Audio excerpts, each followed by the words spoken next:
문제 잘 보고 계시죠? 그리고 또 시험 준비는 이제 차근차근 잘하고 계시죠? 그래서 이번에는 이제 이번 2021년 공인회계사 기출문제하고 9급 세무직 학생들 기출문제를 모아봤는데요. 공인회계사 시험은 주로 이제 계산 문제 형태로 많이 출제가 되다 보니까 우리 중개사하고 관련된 문제들이 한 문제 정도 이렇게 연결이 돼요. 하나 정도. 그래서 이번에는 어떤 문제가 출제가 됐냐면 1번 같은 경우 국세 우선에 관한 설명으로 옳지 않는 거 우선권 있죠. 우리 엄청 어려운 게 있었잖아요. 우리 시험에 나오면 이거 하기 싫어. 나 이거 복잡해. 이거 머리 터져. 그런 게 있었잖아요. 이런 거요. 그래서 우선에 대해 우선권 나오면 반드시 딱 두 개만 비교하라 했잖아요. 이거 아니면 이거다. 너 아니면 나다. 그래서 예를 들어서 두 사람을 놓고 너 누구를 선택할래? 예를 들어서 예를 들어 볼게요. 친구가 지금 돈이 많이 있어. 또 친구가 능력이 좋아. 너 돈 많은 친구 선택할래? 능력 좋은 친구 선택할래? 그러면 누구를 선택해야 되겠어요? 망설이죠. 그게 이제 법으로 정한다는 거예요. 법으로 이런 경우는 어디를 선택해라. 이런 경우는 어딘 거를 먼저 선택해라. 법으로 정해져 있는 그 순서대로 우리가 하셔야지 내 마음대로 선택해서는 안 된다는 이야기예요. 그래서 우선권에 대해서는 반드시 비교가 되는 게 두 개가 딱 나오면 이 둘 중에 어떤 걸 먼저 선택할 것인가를 법에 규정된 대로 익혀놓고 그 과정으로 문제를 풀으셔야 돼요. 자, 이제 1번 한번 가볼게요.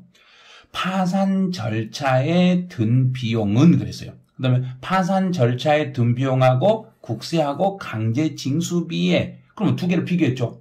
파산 절차에 든 비용은 0순위예요. 요게 0번순위라는 이야기예요. 0번순위가 파산 절차에 든 비용이니까 파산 절차보다 앞에 가는 건 아무것도 없어요. 그래서 파산 절차에 든 비용은 국세나 강제징수비에 우선합니다. 이 강제징수비라는 게 체납처분비를 말해요. 체납처분비가 국세에서는 강제징수비로 이미 개정이 됐어요. 그런데 지방세는 아직도 체납처분비라는 이름을 쓰고 있어요. 그래서 체납처분비, 강제징수비 같은 걸로 봐주시면 돼요. 이제 두 번째로 법정기일 전에 설정이 됐네요. 그럼 법정기일 전에 설정을 했을 때와 법정기일 후에 설정을 했을 때 이 관계를 생각해봐요. 법정기일 전에 설정하면 1순위는 설정이 먼저 가져가고 2번 순위로 세금이 뒤로 밀리는 거예요. 법정기일보다 먼저 설정을 했으니까 먼저요. 미리서 앞에서 설정을 했으니까 설정이 먼저 가져가요. 그런데 양도소득세라는 것은 그 재산에 부과된 세금 아니죠. 국세 중에서 상속세, 증여세, 종합부동산세 요 세 가지가 그 재산에 부과된 세금이에요. 그러면 그 재산에 부과된 세금들은 설정을 먼저 하든 나중에 하든 거 따지지 않아요. 그 재산에 부과된 세금은 요건 설정 일자와 관계없이 무조건 세금이 앞으로 가는 거예요. 그런데 종합부동산세는 앞으로 갈 일이 없잖아요. 그래서 종합부동산세 같은 경우는 설정 일자하고 이제 따지셔야 돼요. 그러면 이제 이게 이 세금 중에 종합부동산세는 설정보다 앞으로 갔지만 양도소득세는 따져야 돼요. 양도소득세라는 것은 그 재산에 부과된 세금이 아니니까 설정에 뒤로 밀려버렸어요. 그럼 이제 그 재산을 매각했을 때 양도소득세를 징수하는 경우에 전세금은 그럼 전세금이 먼저 설정이 돼 있으니까 전세금은 양도소득세 우선합니다. 그래서 설정은 양도소득세 우선합니다. 이렇게 푸시면 돼요. 네, 3번은 세무서장은 납세자가 제3자와 짜고 여기서는 짜고 거짓으로 재산의 저당권을 설정했네요. 그러면 거짓으로 저당권을 설정했다는 것을 정부가 그걸 저거 거짓말 같은데 그러면 그 행위의 취소를 법원에 청구할 수 있어요. 그래서 나쁜 행위라고 해서 이런 행위를 사해 행위 이렇게 말해요. 사해 행위 취소에 소를 제기할 수 있어요. 나쁜 행위를 했으니까 나쁜 행위를 했으니까 나쁜 행위를 한 것을 다시 원래대로 원상태로 돌리자. 그래서 이걸 사행위 취소의 소를 제기할 수 있다는 얘기예요.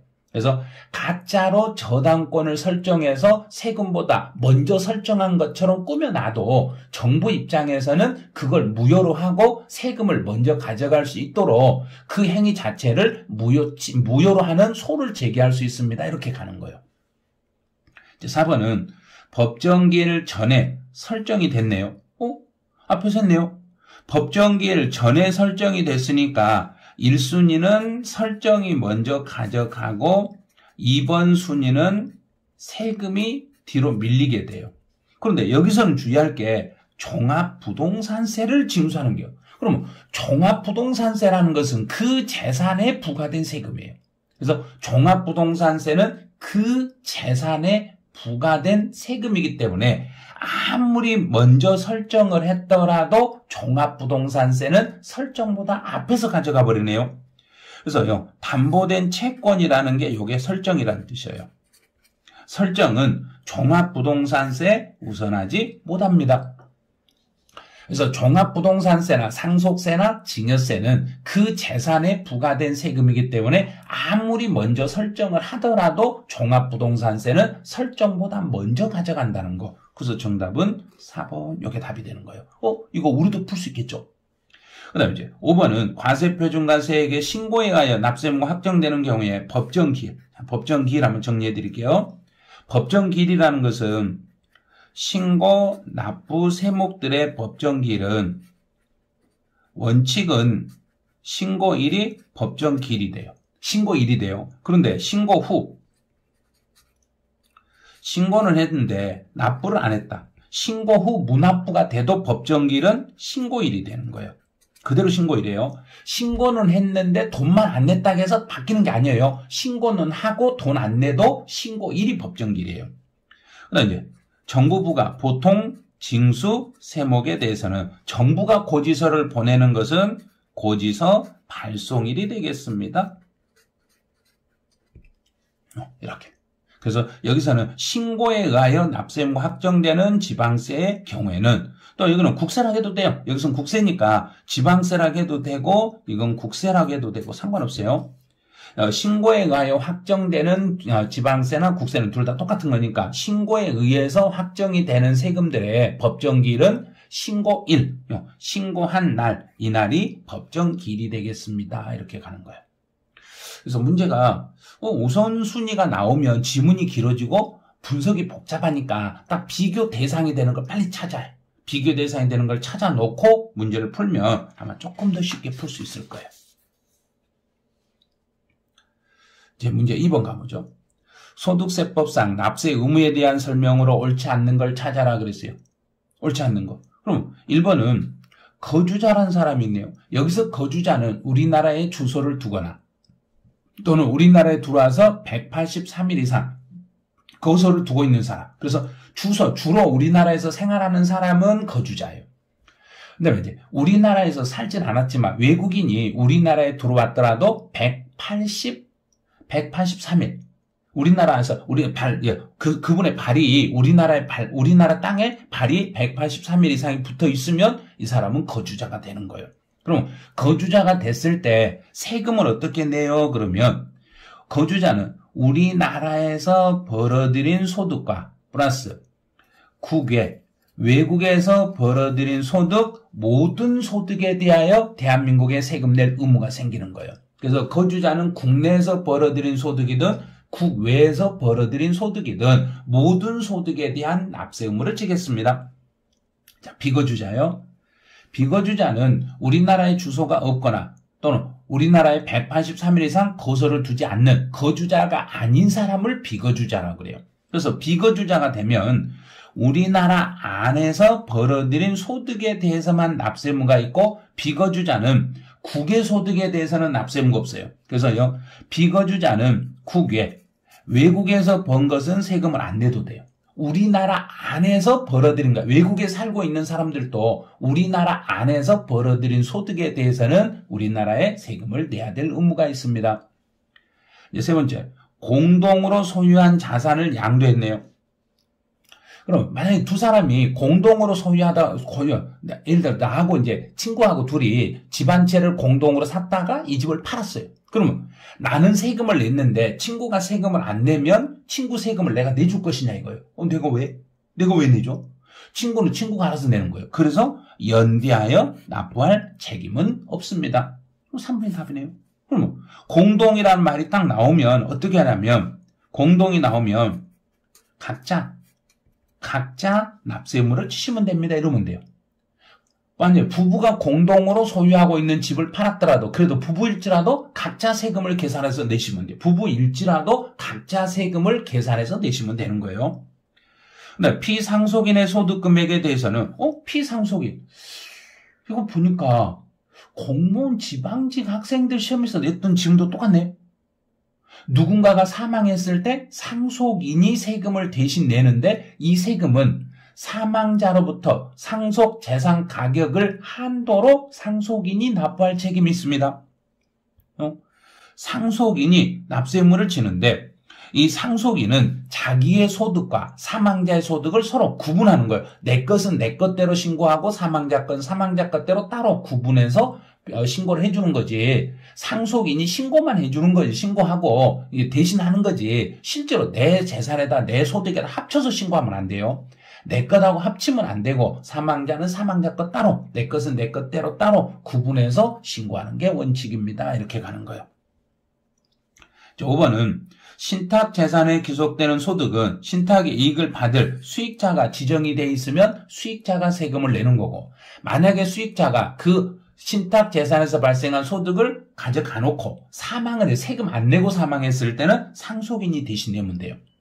그럼 수익자가 지정이 안 돼 있으면 어떻게 해요? 그랬어요. 수익자가 따로 별도로 지정이 안 돼 있거나 수익자가 없는 경우에는 원래 주인인 위탁자를 납세 의무자로 이렇게 하는 거예요. 이제 원래 주인이 위탁자니까 위탁자가 세금을 내시는 거예요. 이제 2번도 해결됐네요. 이제 3번. 납세 의무의 소멸에 대한 설명으로 옳지 않는 걸 찾아봐라 그랬어요. 납세 의무의 소멸 그러면 어떻게 하면 세금이 소멸되는가 그 기억나죠? 국세 및 강제 징수비를 납부할 의무는 국세를 부과할 수 있는 기간에 부과되지 아니하고 부과할 수 있는 게 아니라 부과되지 아니하고 이 말은 제척 기간이 이 말이에요.